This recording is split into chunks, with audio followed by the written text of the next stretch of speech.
प्राचीन हिंदू ग्रंथों के अनुसार स्वर्गलोक में कई अप्सराएं थीं और उनमें से एक थीं रंभा, जो अपनी अद्वितीय सुंदरता और मोहक नृत्य के लिए प्रसिद्ध थीं।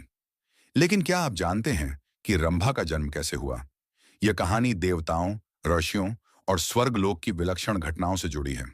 पौराणिक कथा के अनुसार जब देवताओं और असुरों के बीच लगातार युद्ध हो रहे थे, तब देवराज इंद्र को एहसास हुआ कि असुरों को मोहित करने और उनके ध्यान को भटकाने के लिए स्वर्गलोक में कुछ विशेष अप्सराओं की आवश्यकता होगी। इसके लिए उन्होंने ब्रह्मा जी से प्रार्थना की। ब्रह्मा जी ने अपनी दिव्य शक्तियों से कुछ अप्सराओं की रचना की और इन्हें उन्होंने देवताओं के आनंद और असुरों को मोहित करने के लिए सौंपा।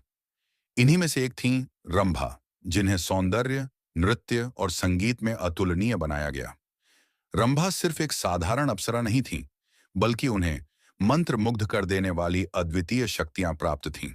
उनका सौंदर्य इतना आकर्षक था कि देवता, आर्षि और यहां तक कि असुर भी उनके रूप और नृत्य से प्रभावित हो जाते थे।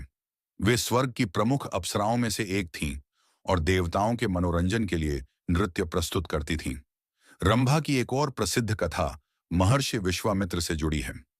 जब विश्वामित्र घोर तपस्या कर रहे थे, तब इंद्र को डर हुआ कि वे इतनी शक्तियां प्राप्त कर लेंगे कि उनका सिंहासन खतरे में पड़ सकता है।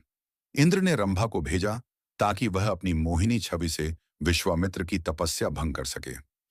रंभा ने अपनी सुंदरता और नृत्य से विश्वामित्र को लुभाने की कोशिश की, लेकिन तपस्वी आराशी ने इसे समझ लिया और क्रोधित होकर रंभा को श्राप दे दिया कि वह पत्थर की मूर्ति में बदल जाए। हालांकि बाद में उनकी तपस्या और देवताओं की प्रार्थना से उन्हें मुक्त कर दिया गया। रंभा का जन्म और उनकी कहानियां हमें यह सिखाती हैं कि स्वर्ग लोक में भी मोह, माया और तपस्या के संघर्ष चलते थे। वे सिर्फ सौंदर्य की देवी ही नहीं, बल्कि एक महत्वपूर्ण पौराणिक पात्र भी थीं, जिन्होंने देवताओं और असुरों के बीच संतुलन बनाए रखने में बड़ी भूमिका निभाई। उनकी कहानियां आज भी हमें मोहित करती हैं और हमें भारतीय संस्कृति और पौराणिक कथाओं की अद्भुत गहराई से परिचित कराती हैं।